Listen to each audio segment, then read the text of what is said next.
తెలంగాణలో ఇద్దరు ఎమ్మెల్యేల గురించి రోజు మనం మాట్లాడుకుంటున్నాం.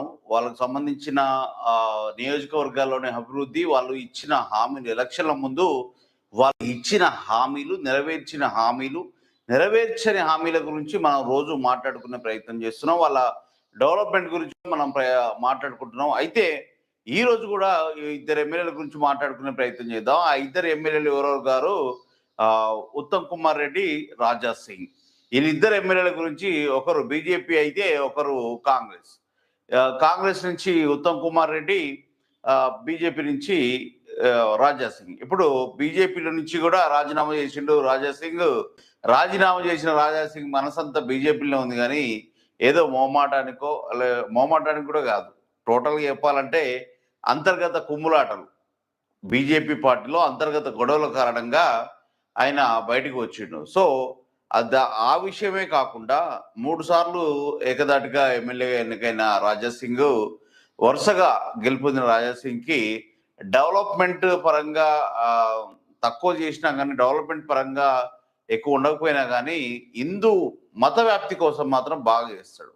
సో నెక్స్ట్ గెలవాలంటే ఏదో సాకు కావాలి కాబట్టి రాజీనామా చేసిండా, లేక ఆయన రాజకీయంగా బీజేపీ పార్టీలో అంతర్గత కుమ్ములాటలు ఇవన్నీ ఉండడం వల్ల ఆయన చేసిండు అనేది మనం ప్రస్తావించుకున్న ప్రయత్నం చేద్దాం. అసలు నియోజకవర్గంలో ఆయన చేసిన డెవలప్ ఎంతవరకు డెవలప్ చేసిండు, ఇంకా డెవలప్ చేయింది ఏముంది, ఆయన ఇచ్చిన హామీలు ఏంటి, ఇయ్యని హామీలు ఎంతవరకు నెరవేర్చిండు అనేది అసలు ఇచ్చినే చేయరు. ఇంకా ఇయ్యను చేస్తారంటే మనకు గ్యారంటీ ఏముంటుంది కానీ అలాంటి అసహజం చేయడం కష్టం. కానీ ఒకవేళ మనం ఆయన గురించి ఈ ఇద్దరు నియోజకవర్గాల గురించి వరుసగా వీళ్ళు గెలుచుకుంటూ వస్తున్నారు వాళ్ళ నియోజకవర్గాల్లో.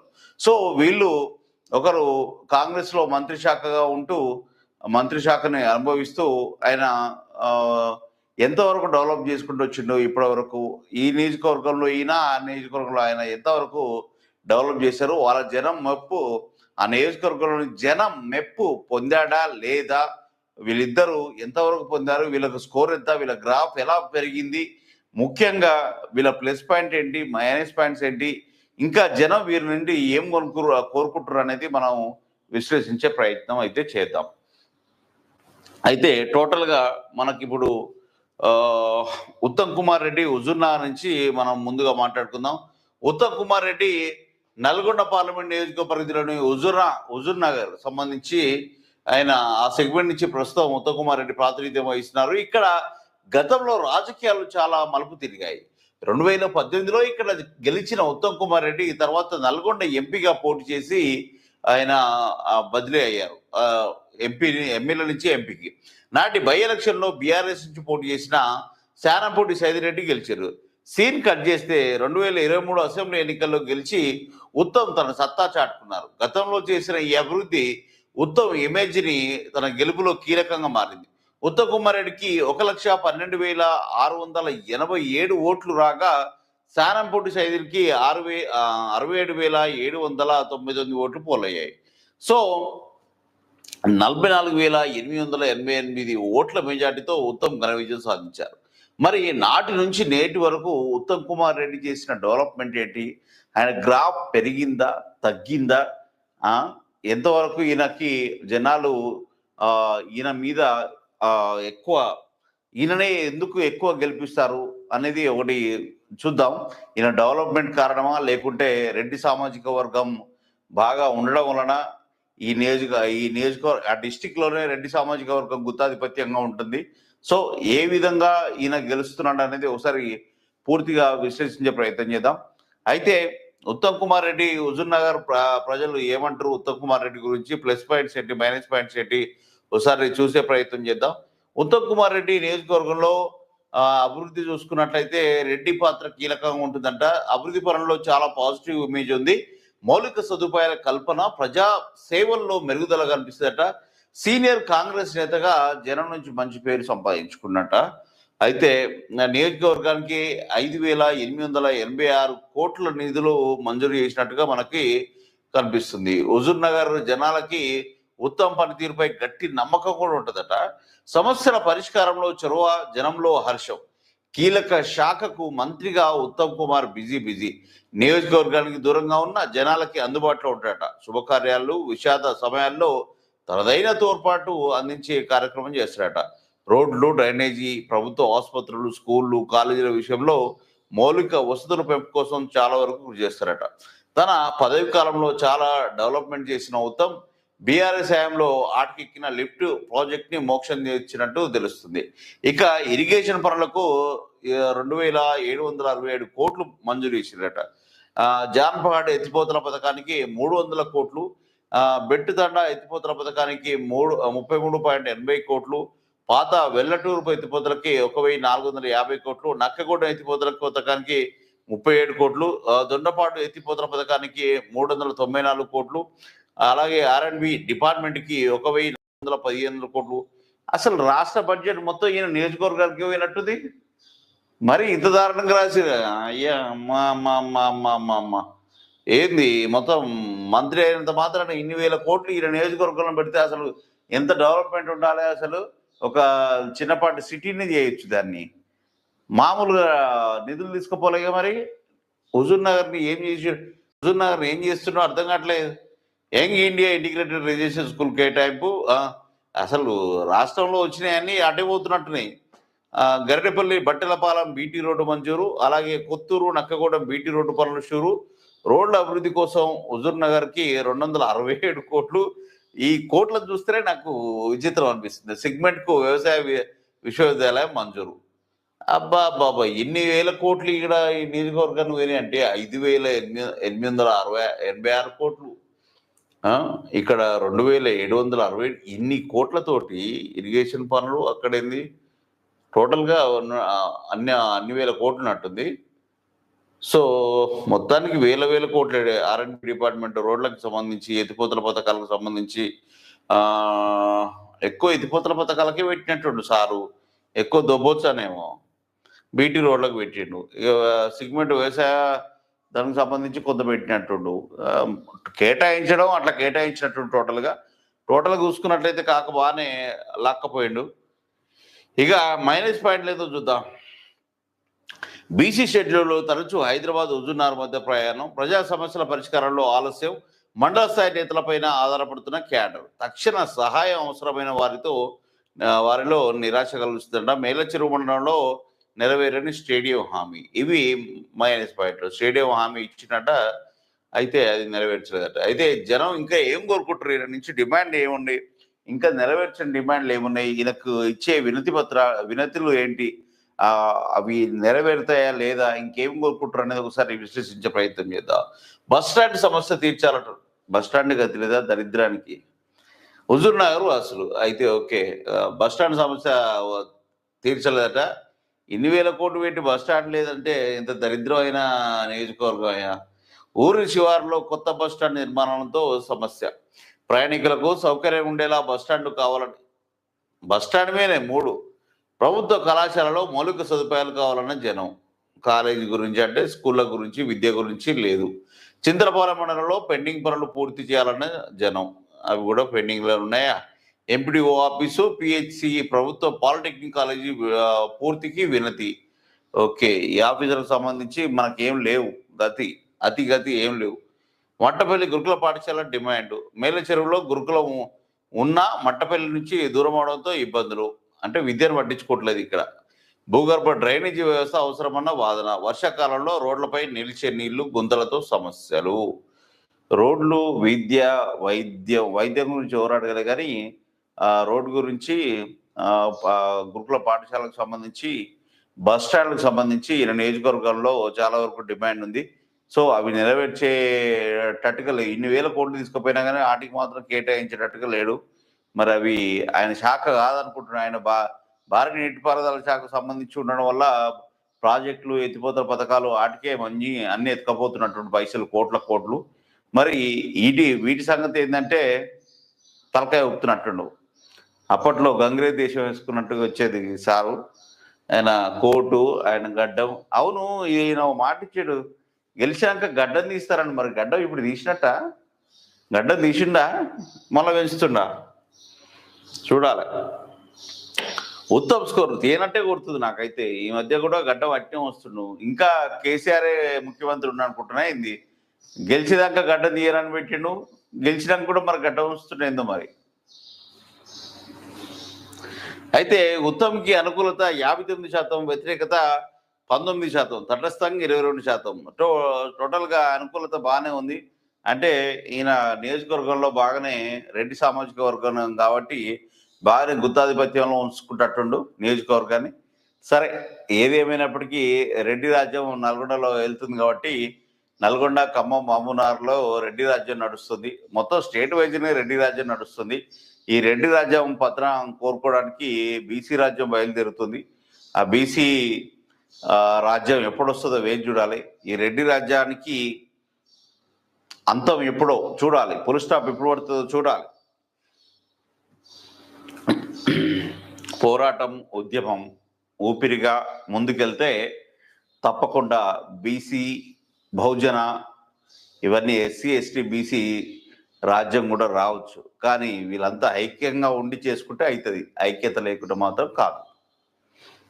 ఇది ఈయనకు సంబంధించి మన ఉత్తమ్ కుమార్ రెడ్డికి సంబంధించి ఈ నియోజకవర్గంలో ఈయన ప్లస్ అండ్ మైనస్లు ఆయన చేసినవి, చేయనివి, ఇంకా చేయాల్సినవి. ఇక మన రాజా సింగ్ కాకది ఒకసారి చూద్దాం. రాజా సింగ్ ఎట్లుండని. రాజా సింగ్ ఇప్పుడు బీజేపీ నుంచి వెళ్ళిపోయాడు. రాజా సింగ్ గోషామహల్ నియోజకవర్గం మళ్ళీ వస్తుంది. రాజా సింగ్ బీజేపీ నుంచి వెళ్ళిపోయినా కానీ రాజా సింగ్ మనసంతా నువ్వే అన్నట్టుగా బీజేపీ వైపే ఉంటుంది. ఆయన ఏ పార్టీలోకి వెళ్ళే ప్రసక్తి ఉండదు, వెళ్ళినా ఉండే ప్రసక్తి ఉండదు. రాజా సింగ్ మెంటాలిటీ అది. రాజా సింగ్ అంటేనే అది, అంతకు మించి ఏముండదు. ఇక రాజా సింగ్ స్మైల్ చూద్దాం ఒకసారి ఎట్టుంది. స్మైల్ లేదు, రాజా సింగ్ లో స్మైల్ లేదు. ఆందోళనకరమైన ఫేస్ కనిపిస్తుంది. ఒక రకమైన దోమలు పోగల, ఈగలు దోమలు పోగల అట్లుంది పరిస్థితి ఆయనకి. నెక్స్ట్ టైం గెలుస్తాడో గెలడో, ఇప్పుడు స్ట్రాటజీ వర్కౌట్ అయిద్దో కాదో చూడాలి. ఎందుకంటే రాజీనామా చేసిండుగా, సింపతి కోసమైనా మళ్ళా పాటలు పాడాలి. రాజాసింగ్ గోషామాల్ నియోజకవర్గం. గోషామాల్లో రాజాసింగ్ పనితీరు ఎలా ఉంది, ప్రజలకు చేసిన మేలేంటి, ఆయన చేస్తున్న తప్పులు ఏంటి ఒకసారి చూసే ప్రయత్నం చేద్దాం. రాజాసింగ్ హైదరాబాద్ ఓల్డ్ సిటీలో గోషామాల్ నియోజకవర్గానికి ప్రత్యేకత ఉంది. ఇక్కడ బీజేపీ అభ్యర్థి రాజాసింగ్ వరుసగా 2 సార్లు గెలిచారు. 2018లో అయితే బీజేపీ తెలంగాణలో గెలిచిన ఏకైక సీటు గోషామహలే. ఇప్పుడు అక్కడ పొలిటికల్ డైనమిక్స్ చాలా వరకు మారుతున్నాయి. 2023 ఎన్నికల్లో రాజాసింగ్కి 80,182 ఓట్లు వస్తే బీఆర్ఎస్ నుంచి పోటీ చేసిన నందకిషోర్ వ్యాస్కి 58,725 ఓట్లు పోలయ్యాయి. అయితే 21,457 ఓట్ల మెజార్టీతో రాజాసింగ్ గెలిచిన రెండోసారి. హిందుత్వవాదాన్ని వినిపిస్తూ బీజేపీలో రెబల్ లీడర్గా మారిన రాజాసింగ్ ఈ 19 నెలల్లో గోషామాల సెగ్మెంట్కి ఆయన చేసిన డెవలప్మెంట్ ఏంటి, ఇంకా చేయాల్సినవి ఏమున్నాయి, ఇంకా ఏమేమి చేస్తాడు అనేది ఒకసారి ఆయన పనితీరు ఎలా ఉంది, ఆయన గ్రాఫ్ పెరిగిందా తగ్గిందా, అసలు ఈ రాజీనామా కారణాలు ఆ పార్టీ అంతర్గత గొడవలైనా లేకుంటే ఈయనకి నియోజకవర్గంలో గ్రిప్ కోల్పోతున్నాని సంథింగ్ ఏమన్నా వేరే పార్టీలోకి చేరే అవకాశాలు ఏమైనా ఉన్నాయా?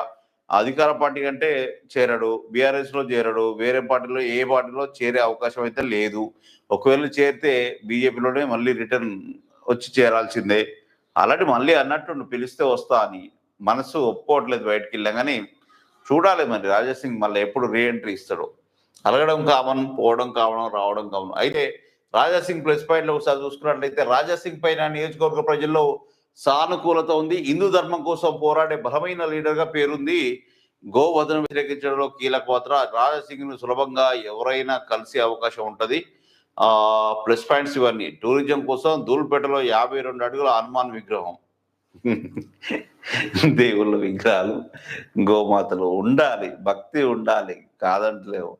కానీ మొత్తం అవే కాదు, మొత్తం అదే అంటే ఇంతకు మించిన మూర్ఖత్వం ఇంకోటి ఉండదు. మనం ఎటువైపు వెళ్తున్నాం, ఫ్యూచరు ఆ నియోజకవర్గము ఇది కోరుకోదు కదా. ఇవి ఆప్షనల్. ఇవి గోమాత అయినా, దేవుడైనా, ఆధ్యాత్మికత అయినా, హిందూ మతమైనా, మత ప్రచారమైనా ఇవన్నీ ఎడిషనల్. ఇవే దీనికోసమే నేను గెలవాలి అన్నట్టుగా నువ్వు ఈ బీజేపీ కార్యకర్తలు, ముఖ్యంగా రాజాసింగ్ లాంటి అభ్యర్థులు ఉంటారు. వీళ్ళు మరీ దారుణం. ఎట్లా అంటే అసలు గెలిపియడం దీనికోసమే అన్నట్టుగా ఉంటది. ఈ కాషాయపు జెండా, కండువా ఇవన్నీ డ్రెస్సింగ్ ఇవంతా సరే మతపరంగా ఉంటే ఉండాలి. ఉంటే ఉంటే అంటే మతపరంగా నీ మైండ్‌లో ఆలోచన ఉంటే ఉండొచ్చేమో గానీ అది అడిషనల్. చిన్న ఆప్షన్ కింద పెట్టుకోవాలి. అదే కాదు డెవలప్ అంటే. అందుకు నిన్ను గెలిపియలే అసలు. హిందూ మతాన్ని ప్రచారం చేయమని, హిందూ మతం కోసమే నిన్ను గెలిపిస్తారంటే అది అవాస్తవం. అక్కడ నియోజకవర్గంలో విద్య, వైద్యం, ఆరోగ్యం, న్యాయం ఇవన్నీ ఉపాధి, ఈ నిరుద్యోగ సమస్యలు, ఇవంటి వాళ్ళకు నీటి సమస్యలు ఇవన్నీ చాలా ఉంటాయి. ఇవన్నీ డెవలప్‌మెంట్ చేయాలి. అవన్నీ దాటితో పాటు ఇవి అడిషనల్. ఇక్కడ కొంపలు మునిగే అంత మత కలహాలు ఇక్కడ భారతదేశంలో గాని, ఇక్కడ రాష్ట్రంలో గాని తెలంగాణ అంటేనే మినీ ఇండియా. ఇక్కడ అంతగానం ఏముండదు. ఒకవేళ ఉన్నా గానీ సర్దేస్తారు మనోళ్ళు ముస్లింలని. ఎక్కడ ఎప్పుడు ఎట్లా సర్దాలనో సర్దుతారు. కొంత వాళ్ళకు విలువిచ్చే కాడికి విలువిస్తారు, తగ్గే కాడికి తగ్గుతారు, పెరిగే కాడ పెరుగుతారు, తొక్కే కాడ తొక్కుతారు, నూకే కాడ నూకుతారు. ఎక్కడ ఏం చేయాలనో మనోళ్ళకి ఎరక. మెజారిటీ పీపుల్స్ మనం కాబట్టి. సో ఈయన ఎక్కడి నుంచో వచ్చి ఈ తెలంగాణలో పాతుకుపోయి ఇంకా ఈయన మొత్తం ఇక మీకేం తెలియదన్నట్టుగా అన్ని ఈ నేర్పుతుంటాడు. ఇవన్నీ చూడు, సరే నీకు పూజలు పునస్కారాలు నీ మైండ్ పరంగా నువ్వు పెరిగిన వాతావరణం పరిస్థితి అట్లుంటే ఉండొచ్చు. కానీ ఇవే కాదు. చూడు హనుమాన్ విగ్రహం కోసం అంట చేయొచ్చు, చేస్తే చేయొచ్చు. గోవధన వ్యతిరేక పొద్దున్న లేస్తే బీఫ్ని ఎక్కువ ఎక్స్పోర్ట్ చేసేదే బీజేపీకి సంబంధించిన వ్యక్తులు. సో వాళ్ళ మీద నువ్వు పోరాటం చేస్తే ఫస్ట్ చేయాల్సింది దాని మీద. అక్కడ అమెరికాలో బ్రాహ్మణ ఏదో సంబంధించి ఉంటుంది మిషన్, మీట్కి సంబంధించి అక్కడ పెద్ద ఫ్యాక్టరీ ఉంటుంది. దానికి ఎక్స్పోర్ట్ చేసేది మన బీజేపీ కార్యకర్తలు. వాటి మీద ఫైట్ చేయి, నువ్వు నేషనల్ వైజ్గా ఫైట్ చేయి. నీ బీజేపీలో వ్యతిరేకత ఉంది కదా, దాని మీద ఫైట్ చేయి. అట్లా ఆ విధంగా చేయి. కానీ ఇదేందో రాజాసింగ్ మారడిగా వ్యక్తిగత నిధులతో అభివృద్ధి చేసిన రాజాసింగ్ ఓకే, ఎందుకు నీకు నిధులు రావట్లేదా? వ్యక్తిగత నిధులు ఎందుకు? నియోజకవర్గ ఖ్యాతిని జాతీయ స్థాయికి తీసుకెళ్లారని జనం నమ్మకం. అక్కడ జనం ఎవరు నమ్మరు. అక్కడ వలస నుంచి వచ్చి అక్కడ మార్కెటింగ్ చేసుకుంటూ అక్కడ ఇలాంటి అంటే ఈయన తాలూకా అక్కడి నుంచి వేరే రాష్ట్రాల నుంచి వచ్చి బతికే వాళ్ళు మార్కెటింగ్ చేసుకుంటూ, అంటే షాప్స్ బాగా రన్ అవుతాయి అక్కడ. అంటే వలస వాళ్ళు ఎక్కువ ఉంటారు. సో వాళ్ళు వీళ్ళు అందరూ కలిసి అక్కడ సెటిలర్స్ ఎక్కువ ఉంటారు. వాళ్ళే ఎక్కువ దీని మత ప్రచారానికి దీనికి సంబంధించి జాతీయ స్థాయికి తీసుకెళ్లారంటే ఆయన అక్కడి నుంచి వచ్చి ఇక్కడ గెలవడం అట్లా పేరు రావచ్చు. హిందూ మతానికి సంబంధించిన సమస్యలపైన రియాక్షన్, శ్రీరామనవమి, హనుమాన్ శోభాయాత్ర నిర్వహణ, రాజాసింగ్ క్యాటర్ నుంచి మంచి సపోర్టు, తెలంగాణ బీజేపీలో హిందూ ధర్మాన్ని కాపాడే నాయకుడిగా గుర్తింపు. హిందూ ధర్మానికి ఏం కాదు, ఎప్పటికీ ఏం కాదు. పొద్దున్న లేస్తే ప్రతి ఒక్కరు బొట్టు పెడతాడు, కొబ్బరికాయ కొడతాడు, అన్ని చేస్తాడు, పూజలు చేస్తాడు, పునస్కారాలు చేస్తాడు. హిందూ మతం మీదకి ఎవ్వరు వచ్చినా కానీ ఊరుకోరు. అది మొత్తం జీవితమే హిందూ మతం అన్నట్టుగా చేయడం బీజేపీకి ఇది కరెక్ట్ కాదు. ఈ రాజాసింగ్ లాంటి వాళ్ళకి ఇంకా అసలు కరెక్ట్ కాదు. నాకు అనిపించే వరకు నేను చెప్తున్నా. ఇంకా మాట్లాడేది చాలా ఉంది, చెప్పాలనుకుంటే మస్తు చెప్పొచ్చు. కానీ ఈ డెవలప్మెంట్ అనేది ఎల్లాక చెప్పినట్టుగా విద్య, వైద్య, ఆరోగ్య, న్యాయ, నీటి సమస్యలు, ఉపాధి, నిరుద్యోగం ఇవన్నీ ఉంటాయి. ఇవన్నిటిని డెవలప్ చేస్తేనే నువ్వు ఏడ కూర్చున్నా కానీ గెలిచే అవకాశాలు ఉంటాయి. ఆ విధంగా డెవలప్ చేస్తే నువ్వు ఆ విధంగా నీ నియోజకవర్గాన్ని డెవలప్ చేస్తూ అక్కడ జనాల మెప్పు పొందే ప్రయత్నం చేయాలి. కానీ మళ్ళీ సనాతన ధర్మాలు, పురాతన ధర్మాలు, ఇక క్రీస్తు పూర్వం ఇక రాముడు, రామాయణం, హనుమాను ఇవే లోకం కాదు జనాలకి. ఇప్పుడు ప్రజెంట్ అదే కాదు. మీరు చెప్పినట్టుగానే నడవాలి అంటే నడవదు. ఇప్పుడు జనాలు ఇప్పుడున్న కాలానికి తగ్గట్టుగా ముందుకెళ్తుంటారు. కానీ మనం మళ్ళా పురాతనకి వెళ్దాం, అప్పట్లానే వెళ్దాం, భజన చేస్తేనే మనకు అవుతుంది అంటే కాదు ముచ్చట. నేను పూర్తిగా ఇప్పుడు ఎనర్జీ లేదు జరా ఈరోజు. ఎందుకో ఎనర్జీ ఉంటే ఇంక జర గట్టిగానే చెప్పదును. జర ఎనర్జీ లో ఎనర్జీ ఉంది ఈరోజు, డల్గా ఉంది పానం. జర చిన్నగా చెప్తున్నా. సో ఏదేమైనప్పటికీ రాజా సింగ్ నేను తప్పనట్లేను, రాజా సింగ్ని ఉండాలి. ఆయనకి భక్తి, ఆధ్యాత్మికత, ఈ దేశభక్తి ఇవన్నీ అడిషనల్ కింద ఉండాలి తప్ప అవే మొత్తం దానికోసమే నేను ఎమ్మెల్యేనైనా, దానికోసమే నేను ఇవన్నీ చేస్తున్నా అనేది పోర్ట్రేట్ అవుతుంది. దానివల్లనే నీకు వచ్చే అధ్యక్ష పదవి కూడా పోయిందేమో ఈ మధ్యన. నీకు మేబీ ఒకవేళ ఆ విధంగా ఉంటే నిన్ను తీసుకుంటారు. మీ ఆర్ఎస్ఎస్ సంబంధించి, మీ బీజేపీ క్యాడర్ సంబంధించి నేషనల్ వైజ్గా నీకు ప్రిఫరెన్స్ ఉంటుందేమో. వాళ్ళు కూడా అదే భావజాలంతో ఉంటారు కాబట్టి. ఏదేమైనప్పటికీ ఇక్కడ ఈ పాలిటిక్స్ తట్టుకొని నువ్వు నిలబడాలంటే కష్టమే. తెలంగాణ అంటేనే చిన్న మినీ ఇండియా లాగా ఉంటుంది.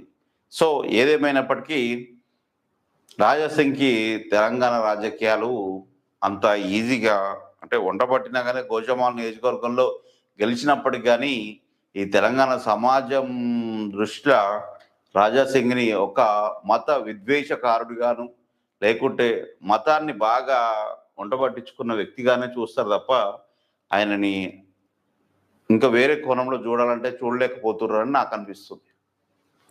ఇక మైనస్ పాయింట్ చూసుకుంటే రాజా సింగ్ రాజకీయ ఎజెండాలో అభివృద్ధి అంశాలు వెనక్కి. చూసావా, అభివృద్ధి ఫస్ట్ పాయింటే అది.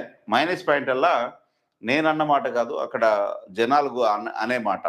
ఎప్పుడైతే నీ గురించి మాట్లాడాల్సి వచ్చినప్పుడు నాకు అనిపించిన ఒపీనియనే ఇక్కడ ఫస్ట్ పాయింట్. రాజా సింగ్ రాజకీయ ఎజెండాలో అభివృద్ధి అంశాలు వెనక్కి. చూసా, మనం చెప్పుకున్నట్టుగానే రాజా సింగ్ మతపరమైన నాయకుడిలాగానే కనిపిస్తాడు కానీ అభివృద్ధి పరంగా మనకి కనిపించడని క్లియర్గా ఈ ఫస్ట్ పాయింట్లోనే మనకి రాజా సింగ్ రాజకీయ ఎజెండా అభివృద్ధి అంశాలకు వెనక్కి. చాలా వరకు ఆయన అభివృద్ధి అంశాలని విద్య, వైద్య, ఆరోగ్యం, న్యాయ, ఉపాధి, నిరుద్యోగం సంబంధించి జనాలకి ఇప్పుడు ఏది కావాలో అది పక్కన పెట్టి మతపరమైన రాజకీయాలకి ఎక్కువ ప్రాధాన్యత ఇవ్వడం వల్ల అభివృద్ధిలో వెనక్కున్నట్టుగా మనకి ఇక్కడ క్లియర్గా కనిపిస్తుంది. ఇక గత ప్రభుత్వ నిర్వాహకంతో పనులు ఆగాయంటూ రాజా సింగ్ కామెంట్. ఇది చూడు, సెకండ్ పాయింట్ చూడండి. ఇప్పుడు గత ప్రభుత్వం అంటే వేరే గత ప్రభుత్వం మీద నెట్టివేయడం కాదు, నీకు అధికారం ఉన్నప్పుడు, నియోజకవర్గ ఎమ్మెల్యేగా నువ్వు ఉన్నప్పుడు నువ్వు ఏ డెవలప్మెంట్ చేయాలి, వాళ్ళకి ఏం వనరులు సమకూర్చాలనేది అది నీ మీద డిపెండ్ అయి ఉంటుంది. అది నువ్వు ఏమేమి హామీలు ఇచ్చినావో ఆ హామీలు నెరవేర్చడానికి నీకు ఆ వెసులుబాటు ఉందా లేదా అని నువ్వు చూసుకోవాలి. కానీ వాళ్ళకి వేరే వాళ్ళ మీద గత ప్రభుత్వం వాళ్ళని పెట్టి ఈయన తప్పించుకునే ప్రయత్నం చేస్తే అది కరెక్ట్ కాదు. ఇప్పుడు నువ్వు రాజకీయంగా బీజేపీకి దూరంగా ఉంటున్నా అంటున్నావు. ఇప్పుడు ఇదే సాగుతోటి రేపు నేను రాజకీయంగా అంటే బీజేపీకి దూరం కావడం వల్లనే నేను ఏ పని చేయలేకపోయినా అనే సాగుతోటి నెక్స్ట్ ఎలక్షన్లో కూడా ప్రయత్నం చేయబోయే అవకాశాలు ఉన్నట్టుగా మనకు కనిపిస్తుంది. సో అలాంటి పప్పులు ఏమి ఉడికాయి అనుకుంటా నాకు తెలిసి. ఎందుకంటే నెక్స్ట్ టైం గెలిచే అవకాశాలు కూడా చాలా తక్కువ ఉన్నట్టుగానే అనిపిస్తున్నాయి మనకైతే. ఇక పండుగలు, మతపరమైన కార్యక్రమాలకే ప్రాధాన్యత వాదన జనాల్లో కనిపిస్తుంది. అయితే రియల్గా చెప్పాలంటే ఇక జై హనుమాన్, జై శ్రీరామ్ ఈ టైప్ ఆఫ్ మెంటాలిటీ కాబట్టి ఆయనకి మతపరమైన కార్యక్రమాలకి, పండుగలకి ఎక్కువ ప్రిఫరెన్స్ ఇచ్చి ప్రజా ఇబ్బందులని, అక్కడ వాళ్ళకి ఏ సమస్యలు ఉన్నాయో వాటి మీద దృష్టి చేయడంలో చాలా వెనుకబడ్డట్టుగా మనకు కనిపిస్తుంది. ఇక అభివృద్ధి నాయకుడిగా కాకుండా మతపరమైన నాయకుడిగా జనంలో గుర్తు. ఎగ్జాక్ట్లీగా మనం చెప్పుకున్నట్టుగానే అభివృద్ధి పరమైన నాయకుడిగా కాకుండా మతపరమైన నాయకుడిగానే మనకి రాజా సింగ్ అనిపిస్తాడు. టోటల్గా ఏ విధంగా చూసుకున్నా కానీ ఆయన మతపరమైన రాజకీయంగా హిందూ ధర్మాన్ని, హిందూ ధర్మం కోసమే పుట్టినట్టుగా, ఇక మిగతా వాళ్ళు ఎవరు లేరు నేనే ఉన్నట్టుగా ఈయన వ్యవహరించే తీరు అట్లా కనిపిస్తుంది. ఇక బీజేపీకి రాజీనామా సెగ్మెంట్తో పరిస్థితి ఏంటన్న చర్చ ఇక నియోజకవర్గంలో నడుస్తున్న చర్చ. దానివల్ల ఆయనకి మైనస్ పాయింటే. సో మళ్ళీ దాన్ని ప్లెజ్ చేసుకునే అవకాశాలు ఉంటాయి. ఇక ఈయన గురించి జనం ఏమనుకుంటారు ఇక టోటల్గా ఒకసారి విశ్లేషించే ప్రయత్నం చేద్దాం. ఈ విగ్రహాల తయారీదారులకి జీవనోపాధి అవసరం అనేది అక్కడ ప్రధానమైన డిమాండ్గా కనిపిస్తుంది. దాంతోపాటు ధూళిపేటలో 10,000 మంది దాకా విగ్రహాల తయారీదారులు ఉన్నట్టుగా మనకి కనిపిస్తుంది. సో వాళ్ళే ఎక్కువ మంది, 10,000 మంది అంటే మామూలు కాదు. వాళ్ళందరినీ బేస్ చేసుకొని ఈయన రాజకీయాలు నడిపిస్తున్నట్టుగా మనకు కనిపిస్తుంది. వాళ్ళకి సంబంధించి అంటే వాళ్ళ జీవనోపాధికి అవసరమైన ధూళిపేటలో 10,000 మంది దాకా విగ్రహ తయారీదారులు ఉన్నట్టు, పిఓపి విగ్రహాలపై ఆంక్షలతో వ్యాపార సమస్యలు ఉన్నట్టుగా మనకు కనిపిస్తుంది. సో ఈయన అక్కడ డిమాండ్లో ప్రధానంగా ఆ సమస్యల్ని నెరవేర్చలేకుండడం వల్ల వాళ్ళకి ప్రధానమైన డిమాండ్గా కనిపిస్తుంది. అయితే అధ్వాన స్థితిలో ఉన్న పారిశుద్ధ్యాన్ని మెరుగుపరచాలన్న జనం, ఇది ఒక డిమాండ్. ఎక్కడికక్కడ చెత్త పేరుకుపోవడం పెద్ద సమస్య. తాగునీటితో డ్రైనేజ్ నీళ్లు కలిసిపోతాయి అన్నది జనం వాదన. తాగునీటి సమస్యపై ఫిర్యాదులు చేసినా పట్టించుకోలేదన్న జనం. చక్నావాడి నాలా తరచూ కూలిపోతుందని ఫిర్యాదు. గోషామాల్ స్టేడియం అందుబాటులో లేకపోవడం వల్ల పోయిందన్న వాదన. గోషామాల్ స్టేడియం ఇప్పుడు అక్కడ ఉస్మానియా హాస్పిటల్ కొత్త బిల్డింగ్ కడుతున్నారు కాబట్టి మేబీ అది లేకపోవడం అక్కడ ప్రధానమైన డిమాండ్ లానే మనకు కనిపిస్తుంది. ఇక టోటల్ చూసుకున్నట్లయితే అక్కడ నీటి సమస్య గురించి, డ్రైనేజ్ సమస్య గురించి, అక్కడ ధూళిపేట విగ్రహాలకు సంబంధించి అక్కడ ఉన్న జనం 10,000 మంది జనాన్ని జీవనోపాధికి సంబంధించిన సమస్యలే ఎక్కువ కనిపిస్తున్నాయి. వాటి మీద ఫోకస్ చేయకుండా మతపరమైన కార్యక్రమాలకి, పండగలకి, ఈ మొత్తం హిందూ ధర్మం ఇవి అడిషనల్. ఇవంతా పండగ కానీ ఏదైనా కానీ జై శ్రీరామ్ ఇవన్నీ ఆధ్యాత్మిక సంబంధించినవి ఏదైనా కానీ అడిషనల్. ఎక్కువ ఫోకస్ చేయాల్సింది విద్యా ఉద్యోగ హాస్పిటల్ సంబంధించి అంటే వైద్యం ఓకే, విద్య వైద్య ఆరోగ్య న్యాయ సంబంధించి నీటి సమస్యల గురించి ఎక్కువ ఫోకస్ చేస్తే ఈయనకి మంచి ఫలితాలు వచ్చే అవకాశాలు ఉన్నాయి. సో ఇప్పటివరకు అయితే ఈయన జనం నుంచి కోరుకున్నంత వరకు అయితే ఇవన్నీ సమస్యలు కనిపిస్తున్నాయి. సో రాజాసింగ్కి బేసిక్ ఏముంది, అనుకూలత అంటే 44% ఉంది, వ్యతిరేకత 29%, తటస్థంగా 27% కనిపిస్తుంది. అయితే టోటల్ చూసుకున్నా కానీ వ్యతిరేకత 29-27 అన్నా కానీ కొంచెం వ్యతిరేకత ఎక్కువనే కనిపిస్తుంది. నెక్స్ట్ టైం వచ్చే అవకాశాలు కూడా తక్కువ, చాలా తక్కువ. మేబీ ఆల్రెడీ పార్టీకి దూరం అయిందో, ఒకవేళ పార్టీకి జాయిన్ అయినా కానీ ఈయనకు నెక్స్ట్ టైం తక్కువనే మెజార్టీతో గెలిచే అవకాశాలు ఉంటాయి, లేకుంటే గెలవ ఛాన్సే లేదు. ఎందుకంటే డెవలప్మెంట్ పరంగా ఎక్కువ దృష్టి పెట్టడం లేదు కాబట్టి నెక్స్ట్ టైము వేరే ఆప్షన్ కింద వేరే క్యాండిడేట్ని చూజ్ చేసుకునే అవకాశం ఆ నియోజకవర్గ ప్రజలకి ఉండొచ్చు. సో మొత్తంగా చూసుకుంటే వీళ్ళిద్దరి మధ్యన ఆయన మంత్రి కాబట్టి, ఉత్తమ్ కుమార్ రెడ్డి మంత్రి కాబట్టి, సో ఆయనది ఒక వర్షన్. మంత్రి ఉత్తమ్ కుమార్ రెడ్డి వేరు, రాజాసింగ్ వేరు. రాజాసింగ్ ఒక చోటు నుంచి ఇక్కడ వలస వచ్చిన వ్యక్తి. ఉత్తమ్ కుమార్ రెడ్డి ఇక్కడ లోకల్ క్యాండిడేట్ కాబట్టి, ఇక్కడనే తెలంగాణ వాది కాబట్టి. సో ఏదేమైనా ఇద్దరికి సంబంధించి ఒకరేమో కాంగ్రెస్ సంబంధించిన వ్యక్తి, ఇంకొక అతను రాజాసింగ్ బీజేపీకి సంబంధించిన వ్యక్తి. ఇద్దరు వేరు ధృవాలు అయినా కానీ Uttam Kumar Reddy most senior leader. ఈయన హుజూర్ నియోజకవర్గం నుంచి చాలా వరకు ఎన్నికైనాడు, తర్వాతకి నల్గొండ ఎంపీగా కూడా చేసిండు. ఈయనకి చాలా వరకు పార్టీ పరంగా చాలా గ్రిప్ ఉంటుంది. మంత్రి వర్గంలో కూడా 2-3 సార్లు చేసింది కాబట్టి ఆయనకి చాలా వరకు ప్లస్ పాయింట్. సో ఏదేమైనప్పటికీ రాజాసింగ్ పార్టీని దూరమైనట్టుగానే ఉంటుంది. సో పార్టీలో ఉంటే గెలిచే అవకాశం నెక్స్ట్ టైం ఉండొచ్చు, ఉండకపోవచ్చు. ఇది ఈరోజు ఈ ఇద్దరి నియోజకవర్గాల్లో వీళ్ళు ఇచ్చిన హామీలు, నెరవేర్చిన హామీలకు సంబంధించి ఎలాంటి డెవలప్మెంట్ ఉందని చూసుకుంటే రాజాసింగ్ నియోజకవర్గంలో చాలా వరకు మైనస్ పాయింట్స్ ఎక్కువ కనిపిస్తున్నాయి. ఎందుకంటే ఆయన మతపరమైన నాయకుడిగానే చూస్తున్నారు జనం, కానీ అభివృద్ధి చేసే నాయకుడిలాగా చూడట్లేదు. కాబట్టి నెక్స్ట్ టైం గెలిచే అవకాశాలు చాలా తక్కువ. కానీ ఉత్తమ్ కుమార్ రెడ్డికి సంబంధించి ఉత్తమ్ కుమార్ రెడ్డి చాలా వరకు ప్రాజెక్టులకు సంబంధించి ఎక్కువ బడ్జెటింగ్ కేటాయించినట్టు కనిపిస్తుంది. ఉత్తమ్ కుమార్ రెడ్డి బస్ స్టాండ్లు, దానికి సంబంధించి హాస్పిటల్కి సంబంధించి గైనకాలజిస్ట్లకు సంబంధించి కొంచెం ఎక్కువ ఫోకస్ చేసి వాళ్ళకి జనాలు ఏదైతే కోరుకుంటారో వాళ్ళకి సంబంధించి పనులు చేస్తే ఆ డెవలప్మెంట్ అనేది కనిపిస్తే నెక్స్ట్ టైం కూడా ఉత్తమ్ కుమార్ రెడ్డి ఈజీగా గెలిచే అవకాశాలు మనకు క్లియర్గా కనిపిస్తాయి. ఇది ఇవాల్టి ఈ ఇద్దరు ఎమ్మెల్యేల స్టోరీ. రేపు మరో ఇద్దరు ఎమ్మెల్యేలతోటి మళ్ళీ కలుద్దాం. అప్పటి వరకు బాయ్. ఒకవేళ ఛానల్ సబ్స్క్రైబ్ చేసుకోకుంటే సబ్స్క్రైబ్ చేయండి.